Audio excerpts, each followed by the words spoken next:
iOS 26 launch होने से लेकर अब तक, जब से डेवलपर बीटा पहला आया था उसके बाद से अब तक मैं लगातार चला रहा हूँ और सबसे ज़्यादा तवज्जो इस बात को दी गई है कि इसमें लिक्विड ग्लास डिज़ाइन, बटन्स हमने ऐसी कर दी है, कैमरा का ये चेंज कर दिया है, ये फीचर्स नए डाल दिए हैं, वो डाल, लेकिन सारी चीज़ें जिनका भी प्रचार किया गया वो एक ही है कि भाई कॉस्मेटिक चेंज ज़्यादा हुए हैं।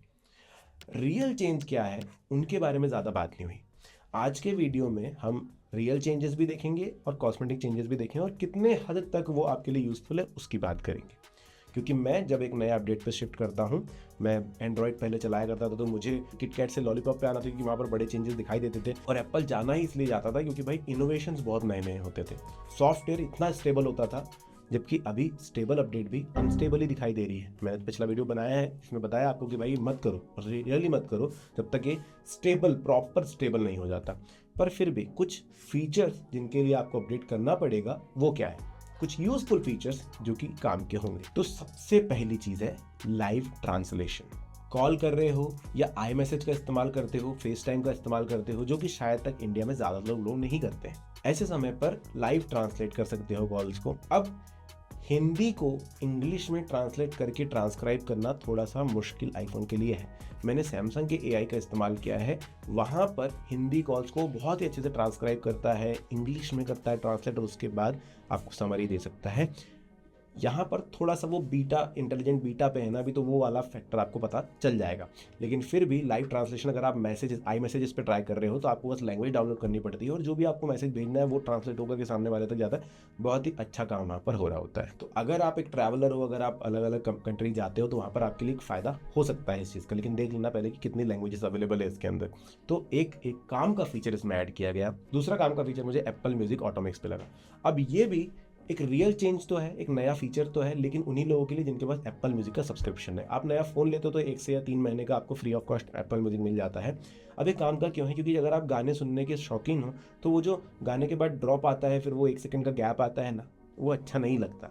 तो अगर आपने अपनी प्लेलिस्ट चलाई है तो ऑटो मिक्स यहाँ पर थोड़ा सा डीजे वाला खेल निभाएगा, ट्रांजिशन देगा बढ़िया सा एक गाने से दूसरे गाने के स्विच में। तो वो ये वाले डाउन होते चले जाएंगे, वो अलग गाना धीरे धीरे शुरू होते चला जाएगा, तो अच्छा सा मिक्स मिलता है और मूड अच्छा, मतलब एकदम ड्रॉप ना होकर के प्रॉपरली चल रहा होता है। तो ये एक अच्छा फीचर आपको लग सकता है अगर आप एप्पल म्यूजिक चलाते हो। There are people like me जो कि यूट्यूब म्यूजिक पे ही काम चलाते हैं, क्योंकि मुझे एप्पल म्यूजिक का कह सकते हो रिकमेंडेशंस उतने ज़्यादा पसंद नहीं आते हैं। थोड़ा सा मूड के हिसाब से यूट्यूब म्यूजिक ज़्यादा अलाइन कर पाता है या फिर स्पॉटिफाई थोड़ा अच्छा कर पाता है। अगला क्या नया लाया? पूरा कॉल मैनेजमेंट सिस्टम नया कर दिया।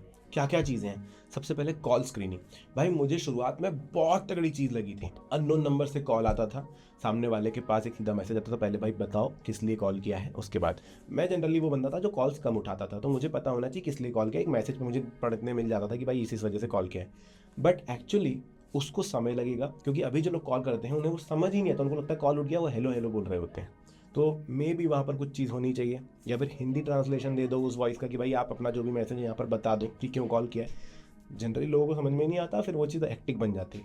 एक प्रॉब्लम मुझे कॉल स्क्रीनिंग से ये भी हुई कि बहुत सारे कॉल्स मिस होते चले गए, और कंपनी कॉल्स देख करके आईफोन डिटेक्ट करता है। कई बार कोई डिलीवरी के लिए कोई बंदा आता है या कोई भी आता है तो वो कॉल्स ऑटोमेटिकली साइलेंट हो जाते हैं, बंद हो जाते हैं, वो पता ही नहीं चलता कि कॉल आया था। तो उसको मुझे बंद करना पड़ा, जबकि मुझे सबसे यूजफुल फीचर वो लगा था, और वो यूजफुल फीचर है लेकिन शायद हम तैयार नहीं है, उसके लिए समय लगेगा। होल्ड असिस्ट मुझे बहुत ज़्यादा पसंद आया, क्योंकि अगर आप किसी कंपनी की कस्टमर केयर सर्विस को फ़ोन लगाते हो, चाहे आपका नेटवर्क ब्रांड हो या फिर आपने कुछ खाना मंगाया हो, ये क्या हो, अगर उसमें कुछ प्रॉब्लम आई हो, कुछ ऑर्डर आया है उसमें कुछ प्रॉब्लम आई है और आप कस्टमर केयर से जुड़े हुए हो, तो वो लोग ना आपको 15-15 मिनट के लिए होल्ड पर डाल देते हैं, अगर आप ज़्यादा परेशान कर रहे हो तो मेरी तरह। ऐसे समय पर होल्ड असिस्ट बहुत ज़्यादा काम करता है और आपको फ़ोन में उनका म्यूज़िक सुनते नहीं रहना पड़ता है। इसके अलावा भी अगर आप अपने घर वालों से किसी से बात कर रहे हो और होल्ड कोई आपको रखता है तो होल्ड असिस्ट आपका बहुत अच्छा काम वहाँ पर करता है। मैंने यूज़ किया है इसीलिए बता रहा हूँ। अब रीडिज़ाइंड कॉल इंटरफेस जो इन्होंने बोला, मुझे काइंड ऑफ ख़राब लगा। वो डेली फ़ोन यूजेबिलिटी को अच्छा बनाएगा ये कहा गया था, लेकिन उसमें आए भाई काफ़ी सारे प्रॉब्लम्स मुझे।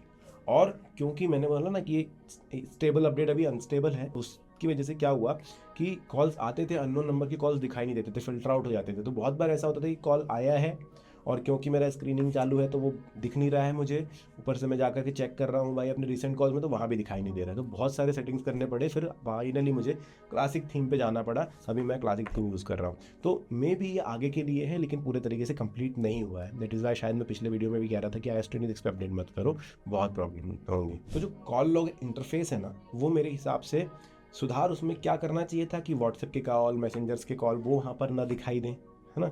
क्योंकि दिखाई नहीं कोई तकलीफ नहीं, लेकिन जब फिर मैं उसी कॉन्टैक्ट को कॉल करना चाहता हूँ तो उसी जगह पर कॉल होता है। मतलब व्हाट्सएप का था तो व्हाट्सएप पे कॉल हो जाता है, उसके आई पे जाकर मैं अंदर जाकर के चेंज भी नहीं कर सकता। बहुत मुश्किल है वो चीज़। थोड़ा सा सिंपल बना सकते थे, एप्पल सीख सकता था सैमसंग से या गूगल पिक्सल से शायद, कि कैसे करना है। बट वो कॉल लॉग तो मेरे बस की बात ही नहीं है, तो रीडिज़ाइन भी उतना ज़्यादा अच्छा नहीं लगा। सुधार जो हुए वो शायद उनकी हमको ज़रूरत नहीं थी, जो सुधार होने चाहिए थे वो नहीं होते। ये रियल चेंजेस हैं। अब एक अच्छा चेंज है कि AI का इन्हेंसमेंट हुआ है। AI मतलब आर्टिफिशियल नहीं, एप्पल इंटेलिजेंस का इन्हेंसमेंट हुआ है।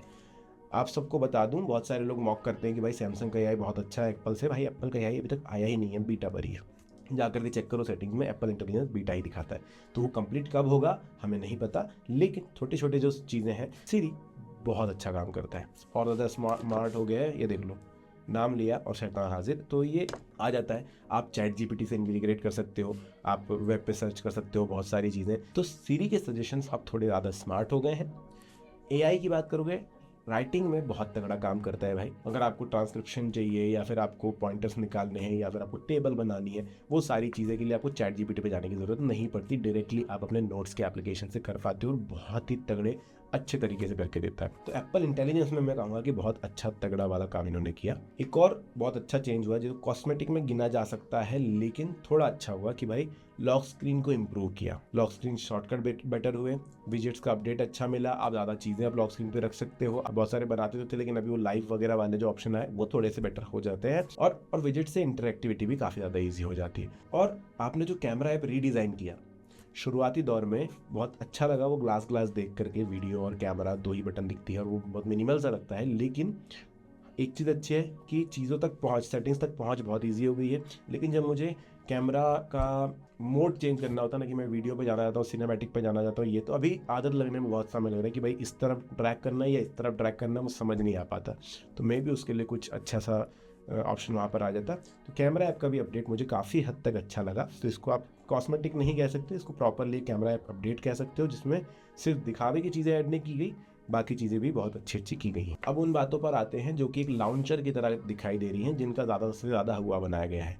पहली चीज़, लिक्विड ग्लास डिज़ाइन। तो जब डेवलपर आया था पहले उन्होंने एकदम क्लियर रखा, बहुत प्रॉब्लम हुई, रीडेबिलिटी कम हो गई थी। फिर उन्होंने धीरे से थोड़ा सा फ्रॉस्टेड रखा, रीडेबिलिटी ज़्यादा बढ़ गई थी। फिर अभी जो स्टेबल अपडेट है वो कह सकते हो कि एक सही पॉइंट पर आए हो, या फिर ये कह सकते हो कि जिन्होंने डेवलपर चलाया है, पब्लिक बीटा चलाया है, उन लोगों को थोड़ी शांति मिली कि चलो एक थोड़ा तो कहीं बीच में सेटल हुए हैं। पर अगर आप पहली बार iOS 26 अपडेट करोगे, मे बी आपको अच्छा या बुरा लग सकता है। ऐसा क्यों?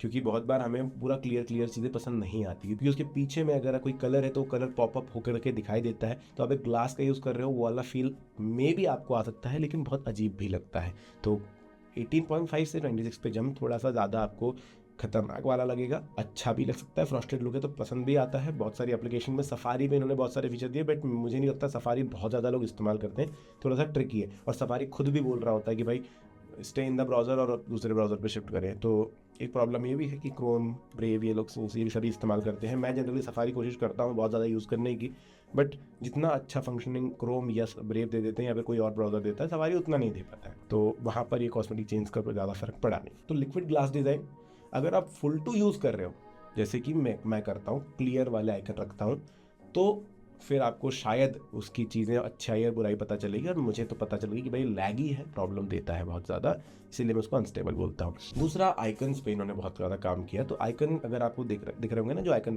का पूरा बॉक्स रहता है, उस पर लाइटिंग किस तरफ से पड़ रही है, अगर आप फ़ोन हिलाते हो तो उसकी भी जो लाइट्स है वो चेंज होती है, वो डायरेक्शन चेंज होता है, वो दिखाई देता है। तो ग्लास वाला पूरा का पूरा फील आपको दिया जाता है। और आइकन्स भी चेंज किए, लेकिन सारे नहीं। जो थर्ड पार्टी एप्लीकेशन है, आपने बाहर से इंस्टाग्राम लिया है तो उसका चेंज नहीं होगा, लेकिन जो आईफोन के एप्लीकेशंस हैं उनके आइकन थोड़े से चेंज हुए, थोड़ा 3D वाला इफेक्ट आपको दिखाई देता है। राउंडेड कॉर्नर्स दिए हैं, तो पूरा का पूरा एक रिफ्रेशमेंट आपको मिलता है कि भाई फ़ोन एकदम नया है।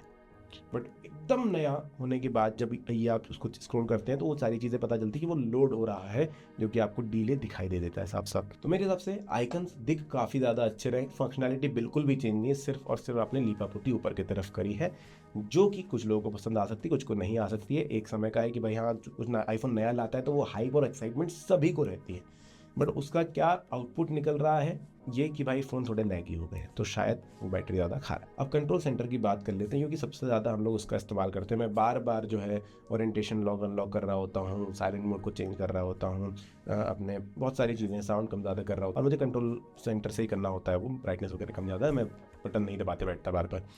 तो ऐसे में वो काफ़ी हद तक है कि भाई फ्रॉस्टेड ग्लास से पीछे की तरफ तो अलग दिखाई देता है, बट हाँ, जितना 18.5 में क्लैरिटी थी उतनी ज़्यादा क्लैरिटी नहीं है। तो मैंने एक्सेसिबिलिटी से उसको बंद भी कर रखा था, पूरा ब्लॉक करके रखा था कि नहीं मेरे ग्लास दिखे लेकिन मुझे पीछे का कुछ भी देखना नहीं।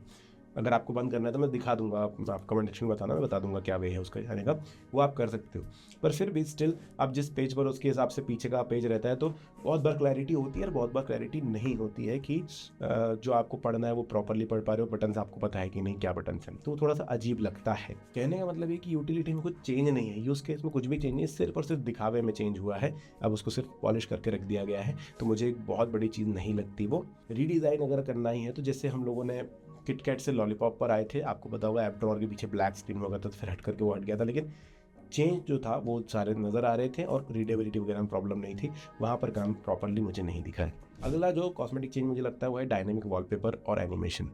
वॉलपेपर आपने डायनेमिक रख दिए, अभी वो लाइव वाला सीन आ गया, लेकिन प्रॉब्लम है कि वो बैटरी ज़्यादा खाता है। ऑलरेडी iOS 26 पे लोगों को इतनी प्रॉब्लम है कि बैटरी जा रही है, मैं खुद भी बोल चुका हूँ भाई बहुत तगड़ी बैटरी खाता है iOS 26, आईफोन 13 से भी मैच नहीं कर पाया, इतनी बेकार बैटरी खा रहा है। ऐसे समय पर डायनेमिक वॉलपेपर लगाऊंगा तो और बैंड बच जाएगी। आईफोन 16 है मेरा, आईफोन 17 में भी सेम प्रॉब्लम है बैटरी ड्रेनेज का और अनस्टेबिलिटी का, इसके हैंग वगैरह होने का प्रॉब्लम है, लैग हो रहा है। एनिमेशन जो नए आए हैं उनके अंदर भी कुछ बहुत ज़्यादा चीज़ें नहीं हुई है, बहुत ज़्यादा अच्छा कुछ नहीं लग रहा है, ठीक सा लग रहा है। ये कह सकते हो कि दिखने वाली चीज़ें बहुत ज़्यादा अच्छी हैं, लेकिन अल्टीमेटली देखा जाए तो बैटरी ज़्यादा जा रही है और फंक्शनैलिटी में फ़र्क नहीं आया है, कुछ नया चीज़ ऐड नहीं हुई है। मतलब जो मैंने पहले वाली चीज़ें बताई उनमें वो आपको लग सकता है कि भाई थोड़ी बहुत चीज़ें, AI का थोड़ा इंटीग्रेशन बेटर है, लेकिन मतलब एप्पल स्प्लिट स्क्रीन दे सकता था, 2 एप्लीकेशन हम साथ में चला पाते जिसकी शायद नीड भी होती है कई बार, तो वो चीज़ें नहीं ऐड हुई हैं, बड़े कुछ चेंजेस नहीं हुए हैं, छोटे छोटे AI इंटीग्रेशन करके काम हो गए हैं, बाकी पूरा कॉस्मेटिक्स पे ला दिया गया। तो भाई ये सारे पॉइंट्स हैं जो कि मुझे लगते हैं मैंने डेवलपर बीटा से लेकर आज तक सारे चेंजेस देखे हैं, और 18.5 से लेकर के यहाँ पर मैं सिर्फ और सिर्फ कॉल मैनेजमेंट वाली चीज़ें इस्तेमाल कर रहा था। होल्ड असिस्ट मैंने 2-4 बार इस्तेमाल करी है चीज़, इसलिए बताया मुझे, इसको ज़्यादा ज़रूरत भी नहीं पड़ी।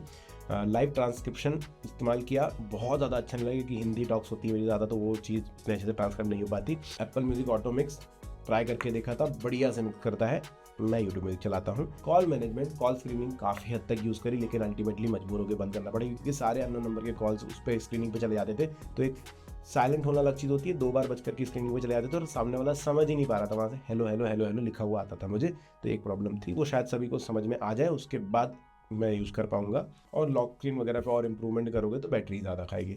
तो ये ओवरऑल iOS 26 है। अब आप मुझे बताइए कि आपको iOS 26 का सबसे अच्छा फीचर कौन सा लगा। वीडियो पसंद है लाइक सब्सक्राइब जरूर कर देना। Thank you.